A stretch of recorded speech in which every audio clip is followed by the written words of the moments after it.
Back to my channel Shobha kitchen ಇಂದ ಮಾಡ್ತಾ ಇರೋದು ಬ್ಲಾಗ್ ಫ್ರೆಂಡ್. ಇವತ್ತು ಆ್ಯಕ್ಚುಲಿ ಇದು ಕರ್ಬೂಜ ಹಣ್ಣು ಇದೆಯಲ್ಲ, ಕರ್ಬೂಜ ಹಣ್ಣನ್ನು ಜ್ಯೂಸ್ ಮಾಡ್ಕೊಂಡು ಕುಡಿಯೋಣ ಅಂದ್ಬಿಟ್ಟು ಕರ್ಬೂಜ ಹಣ್ಣು ತುಂಬ ಹಣ್ಣಾಗ್ಬಿಟ್ಟಿತ್ತು, ಅದನ್ನು ಕಟ್ ಮಾಡಿ ಹಾಕ್ಕೊತಾ ಇದ್ದೀನಿ.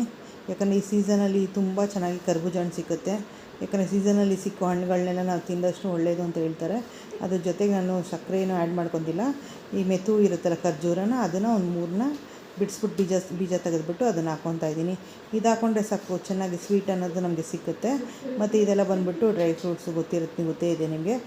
ಕಲ್ಲಂಗಡಿ ಹಣ್ಣು ಬೀಜ, ಕುಂಬಳಕಾಯಿ ಬೀಜ ಮತ್ತು ಇದ್ರ ಸೀಡ್ಸು ಏನಂತಾರೆ ಅದು, ಸೂರ್ಯಕಾಂತಿ ಸೀಡ್ಸು, ಪಂಪ್ಕಿನ್ ಸೀಡ್ಸು, ಇದನ್ನೆಲ್ಲ ಹಾಕ್ಕೊಂಡ್ರೆ ಡ್ರೈ ಫ್ರೂಟ್ಸು ಏನಾದರೂ ನಮಗೆ ಸ್ಕಿನ್ಗೆಲ್ಲ ಗ್ಲೋ ಆಗುತ್ತೆ. ಮತ್ತು ಡಯೆಟ್ಗೆ ತುಂಬ ಸುಸ್ತಾಗಲ್ಲ, ಮತ್ತು ಚೆನ್ನಾಗಿರುತ್ತೆ. ಜ್ಯೂಸು ಶೇಕ್ ಥರ ಇರುತ್ತೆ. ಇದು ಮಾಡ್ಕೊಂಡು ಕುಡಿಬೋದು. ಮತ್ತು ಇದಕ್ಕೆ ಅಂತಲ್ಲ, ನಾವು ಡಯೆಟ್ಗೆ ಅಂತಲ್ಲ, ಮಾಮೂಲಿ ಮಕ್ಳಿಗೆ ಮಾಡಿಕೊಟ್ಟು ಚೆನ್ನಾಗಿರುತ್ತೆ.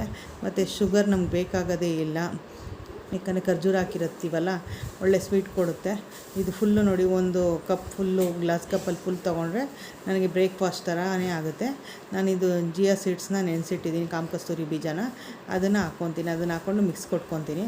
ಇದು ಬಾಯಿಗೆ ಸಿಗ್ತಾಯಿದ್ರೆ ಚೆನ್ನಾಗಿರುತ್ತೆ. ನಾನೆಲ್ಲ ತೋರಿಸೋ ಜ್ಯೂಸ್ಗಳಿಗೆಲ್ಲ ಹಾಕ್ಕೊತಾ ಇರ್ತೀವಿ. ನೀವು ಟ್ರೈ ಮಾಡಿ. ಹೊಸಬ್ರಾದರೆ ದಯವಿಟ್ಟು ಸಬ್ಸ್ಕ್ರೈಬ್ ಮಾಡ್ಕೊಂಡು ನೋಡಿ. ಹೇಗೆ ಅನಿಸುತ್ತೆ ವೀಡಿಯೋನ ಕಮೆಂಟಲ್ಲಿ ತಿಳಿಸಿ. ದಯವಿಟ್ಟು ಸುಮಾರು ಜನ ಹಾಗೆ ವೀಡಿಯೋಸ್ ನೋಡ್ತಾ ಇರ್ತೀರ, ಕಮೆಂಟೇ ಮಾಡಲ್ಲ, ಮತ್ತು ಸಬ್ಸ್ಕ್ರೈಬು ಆಗ್ತಾಯಿಲ್ಲ. ಯಾಕೆ ಸಬ್ಸ್ಕ್ರೈಬ್ ಆಗಿ ಅಂತ ಕೇಳ್ಕೊತಾ ಇದ್ದೀನಿ ಫ್ರೆಂಡ್ಸ್. ಮತ್ತು ನಮ್ಮ ಟ್ವಿಕ್ಸಿ ನೋಡಿ ಏನೋ ಮಾಡ್ತಾಯಿದ್ದಾಳೆ, ಅವಳಿಗೆ ಸ್ನಾನ ಮಾಡಿಸಿದ್ದೆ. ಆ ಸ್ನಾನ ಮಾಡಿಸಿದ ವೀಡಿಯೋ ಯಾಕಂದರೆ ನಾನು ಒಬ್ಬಳೇ ಮಾಡಿಸಿದ್ದು, ಯಾರೂ ಇರಲಿಲ್ಲ ಮನೆಯಲ್ಲಿ. ಚೆನ್ನಾಗಿ ಗಲೀಜು ಮಾಡ್ಕೊಂಬಿಟ್ಟಿದ್ಲು. ಆಚೆ ಹೋದಾಗ ಕಚ್ಚೆ ಹತ್ರ ಇತ್ತು ಸ್ವಲ್ಪ, ಅಲ್ಲಿ ಮಣ್ಣೆ ಹತ್ರ ಎಲ್ಲ ಮಾಡ್ಕೊಂಬಂದಿದ್ಲು ನೋಡಿ. ಹಾಗೆ ನನ್ನ ಮಗಳು ನೋಡಿ ಏನು ಮಾಡಿದ್ದಾಳೆ ಅಂದರೆ, ಹೋಗ್ಬಿಟ್ಟು ಟ್ಯೂಷನಿಂದ ಬಂದ್ಬಿಟ್ಟು ಫಿಶ್ ತೊಗೊಂಬ ಅಂತ ಹೇಳಿದೆ. ಫಿಶ್ ಅಂಗಡಿಗೆ ಹೋದಾಗ ಒಂದು ಸಣ್ಣ ಕೋಳಿ ಮರಿನೂ ಇಟ್ಕೊಂಬಂದ್ಬಿಟ್ಟಿದ್ದಾಳೆ. ಬೇಡ ಅಂದ್ರೂ ನೋಡಿ ಮಾಡಿರೋ ಕೆಲಸ ನೋಡಿ. ಚಿಕ್ಕದು ಮೊದಲೆಲ್ಲ 10 ರುಪೀಸುಗೆ ಸಿಕ್ತಿತ್ತು, ಇವಾಗೇನೋ 20 ರುಪೀಸ್ ಅಂತೆ. ಅದು ಕೋಳಿ ಮರಿ ಇಟ್ಕೊಂಬಂದಿದ್ದಾಳೆ. ಅದನ್ನು ನೋಡ್ಬಿಟ್ಟು ದೊಡ್ಡ ತಲೆನೋವೇ ಆಗಿದೆ. ನಮ್ಮ ಟ್ವಿಕ್ಸಿ ಎದ್ರುಕೊಂಡು ಓಡೋಗ್ತಾ ಇದ್ದಾಳೆ. ಪಾಪ ಅದು ಊಟನೂ ತಿನ್ನಲ್ಲ, ಏನೂ ತಿಂತಾಯಿಲ್ಲ, ಹಂಗೆ ಇದೆ.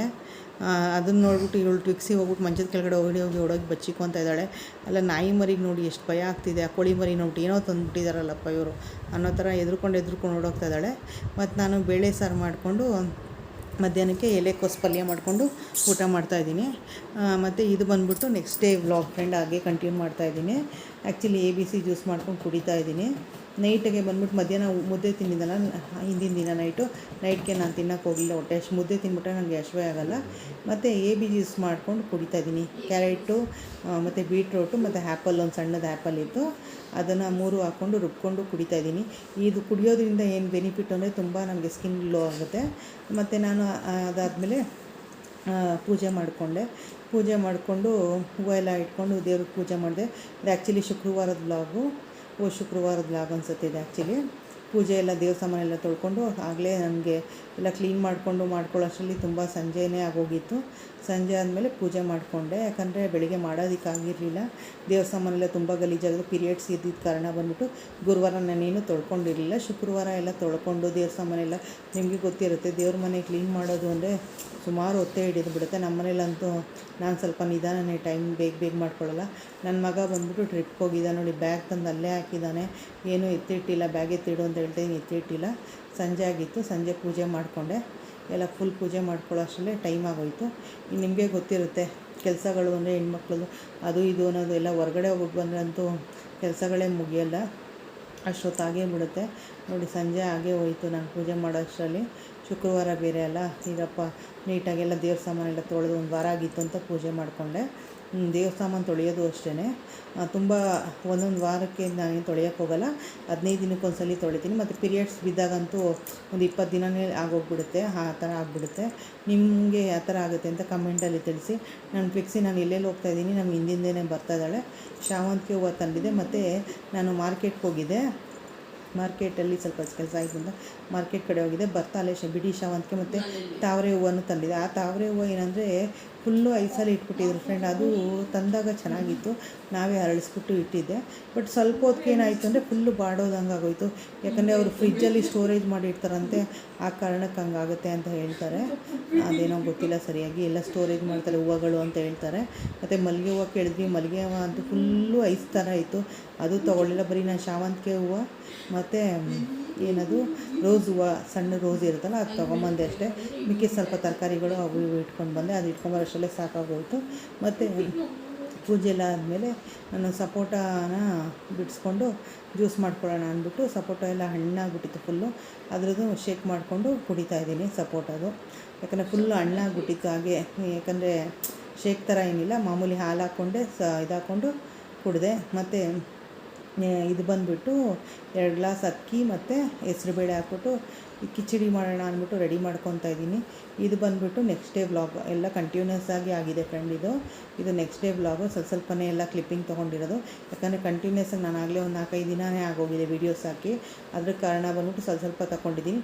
ನನಗೆ ಏನಂತ ಅಂದರೆ ಕಾಲು ಸ್ವಲ್ಪ ಹುಳುಕಿತ್ತು, ಅದ್ರ ಕಾರಣ ಜಾಸ್ತಿ ವ್ಲಾಗು ಮಾಡಿರಲಿಲ್ಲ ನಾನು. ದಾಲ್ ಕಿಚಡಿ, ಇದು ಪಾಲಕ್ ಕಿಚಡಿ ಮಾಡೋಣ ಅಂದ್ಬಿಟ್ಟು ಅಕ್ಕಿನ ಹೆಸ್ರುಬೇಳೆನ ಕೂಗಿಸ್ಕೋಬೇಕು. ಫಸ್ಟು ಕೂಗಿಸ್ಕೊಂಡು ಪಾಲಕ್ ಸೊಪ್ಪು ಒಂದು ಕಟ್ಟಿತ್ತು, ಆ ಸೊಪ್ಪನ್ನೆಲ್ಲ ಬಿಡಿಸಿಟ್ಕೊಂಬಿಟ್ಟು, ಸೊಪ್ಪಲ್ಲಿ ತುಂಬ ಮಣ್ಣಿತ್ತು ಎಲ್ಲ ಬಿಡಿಸು ಒಂದು 3-4 ಸಲ ಉಪ್ಪು ಹಾಕಿ ತೊಳೆದಿಟ್ಕೊಂಬಿಟ್ಟು ಅದನ್ನು ಸ್ವಲ್ಪ ಬಿಸಿನೀರಲ್ಲಿ ಹಾಕ್ಬಿಟ್ಟು ಕುದಿಸ್ಕೊಂಬಿಟ್ಟು ನೋಡಿ, ಟೊಮೆಟೊ, ಈರುಳ್ಳಿ, ಬೆಳ್ಳುಳ್ಳಿ ಮತ್ತು ಕರಿಬೇವು, ಸ್ವಲ್ಪ ಡ್ರೈ ಫ್ರೂಟ್ಸು, ಬಾದಾಮಿ ಎಲ್ಲ ಇಟ್ಕೊಂಡಿದ್ದೀನಿ. ಗೋಡಂಬಿನ ಎಣ್ಣೆಗೆ ಚೆನ್ನಾಗಿರುತ್ತೆ ಅಲ್ಲಲ್ಲಿ ಸಿಕ್ಕಿದ್ರೆ. ಹಾಗೆ ಒಂದೊಂದೇ ಐಟಮ್ ಹಾಕ್ಕೊಂಡು ನಿಮ್ಗೆ ತೋರಿಸ್ಕೊಂಡು ಹೋಗ್ತಾಯಿದ್ದೀನಿ ನೋಡಿ. ಫಸ್ಟು ಆ ಕಡೆ ಕುಕ್ಕರ್ ಇಟ್ಬಿಟ್ಟು ಅದ್ರ ಪಾಡಿಗೆ ಅದು ಕೂಡಲಿ ಅಂತ ಇಟ್ಬಿಟ್ಟು ಈ ಕಡೆ ಅದಕ್ಕೆ ಒಗ್ಗರಣೆ ಮಾಡ್ಕೊತಾ ಇದ್ದೀನಿ. ಚಕ್ಕೆ ಲವಂಗ 2, ಒಂದು ಪಲಾವ್ ಎಲೆ, ಸ್ವಲ್ಪ ಸಾಸಿವೆ, ಎಣ್ಣೆ. ಬೇಕಾದ್ರೆ ನೀವು ತುಪ್ಪ ಬೇಕಂದ್ರೆ ತುಪ್ಪನೂ ಹಾಕ್ಕೋಬೋದು, ಸ್ವಲ್ಪ ಚೆನ್ನಾಗಿರುತ್ತೆ.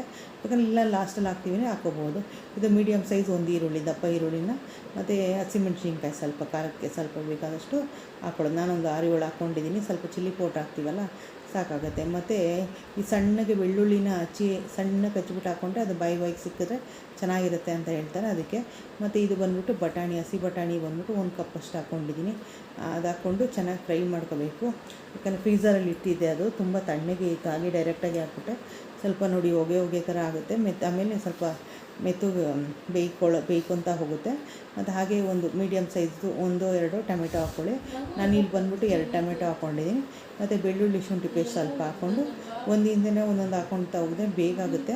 ಪಾಲಕ್ ಕಿಚಡಿ ಬಂದ್ಬಿಟ್ಟು ಈ ಬಿಸಿಲಿಗೆ ಬಂದ್ಬಿಟ್ಟು ತುಂಬ ತಂಪು ಅಂತ ಹೇಳ್ತಾರೆ, ಅದರಿಂದ ಮತ್ತು ಬ್ರೇಕ್ಫಾಸ್ಟ್ಗೂ ಆಗುತ್ತೆ. ಇದು ಮತ್ತು ಡಬ್ಬಿ ಕಟ್ಟೋಕ್ಕೂ ಚೆನ್ನಾಗಿರುತ್ತೆ. ಸ್ವಲ್ಪ ಕಸೂರಿ ಮೇಥಿ ಹಾಕ್ಕೊಂಡಿದ್ದೀನಿ. ಎಲ್ಲ ಲೈಟಾಗಿ ಹಾಗೆ ಫ್ರೈ ಮಾಡ್ಕೋಬೇಕು, ಜಾಸ್ತಿ ಉರಿ ಇಟ್ಕೊಳ್ಳೋಕೆ ಹೋಗಬಾರ್ದು. ಜಾಸ್ತಿ ಉರಿ ಉಟ್ಕೊಂಡ್ರೆ ಏನಾಗ್ಬಿಡುತ್ತೆ ಅಂದರೆ ಅಂಟ್ಕೊಂಡ್ಬಿಡುತ್ತೆ. ಮತ್ತು ಖಾರಕ್ಕೆ ನಿಮ್ಗೆ ಎಷ್ಟು ಖಾರಕ್ಕೆ ಅಷ್ಟು ಬೇಕು ಚಿಲ್ಲಿ ಪೌಡ್ರ್ ಹಾಕ್ಕೊಳ್ಬೇಕು. ತುಂಬ ಮಕ್ಕಳಿರೋ ಮನೆಯಲ್ಲಿ ಅಂದರೆ ಖಾರ ಜಾಸ್ತಿ ಯೂಸ್ ಮಾಡಲ್ಲ, ಅವ್ರಿಗೆ ರುಚಿಗೆ ತಕ್ಕಷ್ಟು ಖಾರದ ಪುಡಿ ಹಾಕ್ಕೊಂಡು ಸ್ವಲ್ಪ ಧನಿಯಾ ಪುಡಿ ಹಾಕ್ಕೊಳ್ಳಿ. ಗರಂ ಮಸಾಲೆ ಇದೆ ಸ್ವಲ್ಪ ಆ್ಯಡ್ ಮಾಡ್ಕೊಳ್ಳಿ. ನನ್ನ ಹತ್ರ ಗರಂ ಮಸಾಲೆ ಮುಗ್ದಿತ್ತು, ಅದಕ್ಕೆ ಕಾರಣ ಹಾಕೊಂಡಿಲ್ಲ. ಮತ್ತು ಹಾಗೆ ಪಾಲಕ್ ಸೊಪ್ಪನ್ನ ನೀರನ್ನೆಲ್ಲ ಶೋಧಿಸ್ಕೊಂಡು ಅದನ್ನು ರುಬ್ಕೊಂಬಿಟ್ಟು ಲೈಟಾಗಿ ಸ್ವಲ್ಪ ರುಬ್ಕೊಂಬಿಟ್ಟು ಅದನ್ನು ಹಾಕ್ಕೊಂಡು ಅದಕ್ಕೆ ಒಂದು ಮಿಕ್ಸ್ ಕೊಟ್ಕೊಳ್ಳೋದು ಚೆನ್ನಾಗಿ. ಆ ಕಡೆ ಈ ಕಡೆ ತಿರುಗಿಸ್ಕೊತಾ ಇದ್ದರೆ ಫುಲ್ ಮಿಕ್ಸ್ ಆಗುತ್ತೆ. ಉರಿ ಜಾಸ್ತಿ ಇಡಬಾರ್ದು ಅಂತ ಹೇಳಿದ್ನಲ್ಲ, ಉರಿ ಇಟ್ಟಷ್ಟು ಅಂಟ್ಕೊಂಡಂಗೆ ಆಗುತ್ತೆ. ಮತ್ತು ಸ್ವಲ್ಪ ರುಚಿಗೆ ತಕ್ಕಷ್ಟು ಉಪ್ಪು, ಯಾಕಂದರೆ ಅನ್ನಕ್ಕೂ ಹೆಸರುಬೇಳೆಗೂ ನಾನು ಆಲ್ರೆಡಿ ಉಪ್ಪು ಹಾಕಿದ್ದೀನಿ, ಅದಕ್ಕೆ ನೋಡಿಕೊಂಡು ಉಪ್ಪು ಹಾಕಬೇಕು. ಜಾಸ್ತಿ ಉಪ್ಪು ಹಾಕ್ಬಿಟ್ಟು ಉಪ್ಪಾಗುತ್ತೆ ನೋಡಿ. ಇಲ್ಲಿ ಅನ್ನ ಚೆನ್ನಾಗಿ ಬೆಂದಿದೆ, ಅದನ್ನು ಫುಲ್ಲು ಆ ಕಡೆಯಿಂದ ಸ್ವಲ್ಪ ಮುದ್ದೆ ಥರನೇ ಇದ್ದರೆ ಅಷ್ಟು ಚೆನ್ನಾಗಿರುತ್ತೆ, ಉದ್ರುದ್ರಾಗಿರಬಾರ್ದು, ಅದು ಕರೆಕ್ಟಾಗಿ ಆಗಿರುತ್ತೆ. ಬೇಕಂದರೆ ಮಿಕ್ಸಿ ತೊಳೆದ ನೀರು ಮತ್ತು ಪಾಲಕ್ ಸೊಪ್ಪುದೆಲ್ಲ ಬೇಯಿಸ್ಕೊಂಡಿರೋದೆಲ್ಲ ನೀರನ್ನ ಚೆಲ್ಬಿಟ್ಟು ಮಿಕ್ಸಿ ತೊಳೆದ ನೀರು ಮಾತ್ರ ಹಾಕ್ಕೋಬೇಕಾಗುತ್ತೆ ನಾವು ನೋಡಿ. ಎಲ್ಲ ತಿರುಗಿಸ್ಕೊತೀವಿ, ತೆಗ್ದು ಕುಕ್ಕರಲ್ಲಿರೋ ಅನ್ನನ ಫುಲ್ಲು ಇದಕ್ಕೆ ಹಾಕ್ಕೊಂಡು ಮಿಕ್ಸ್ ಮಾಡ್ಕೊತಾ ಹೋಗಬೇಕು. ಚೆನ್ನಾಗಿ ಫುಲ್ಲು ಮಿಕ್ಸ್ ಆದಷ್ಟು ಚೆನ್ನಾಗಿರುತ್ತೆ. ಸ್ವಲ್ಪನೇ ಎತ್ತಿ ಹಾಕ್ಕೊಂಡ್ರೆ ಅಷ್ಟು ಬೇಗ ಆಗುತ್ತೆ. ಮತ್ತು ಇದಕ್ಕೆ ಬಂದ್ಬಿಟ್ಟು ಮೊಸರು ಕಿಚಡಿ ಮಾಡಿಕೊಂಡ್ರೆ ಚೆನ್ನಾಗಿರುತ್ತೆ. ಚಟ್ನಿ ಅಷ್ಟು ಸರಿಯಲ್ಲ, ಸೌತೆಕಾಯಿ, ಈರುಳ್ಳಿ, ಮೊಸರು ಎಲ್ಲ ಹಾಕ್ಕೊಂಡು ಕಿಚಡಿ ಮಾಡ್ಕೋಬೇಕು.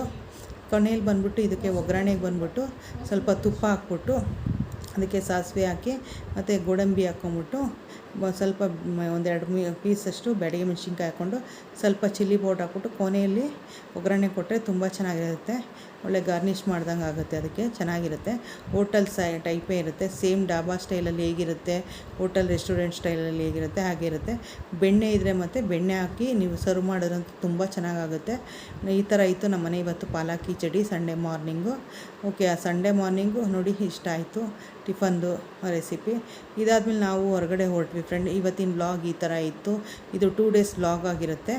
ಹೊಸಬ್ರಾದರೆ ಸಬ್ಸ್ಕ್ರೈಬ್ ಮಾಡ್ಕೊಂಡು ನೋಡಿ. Thank you.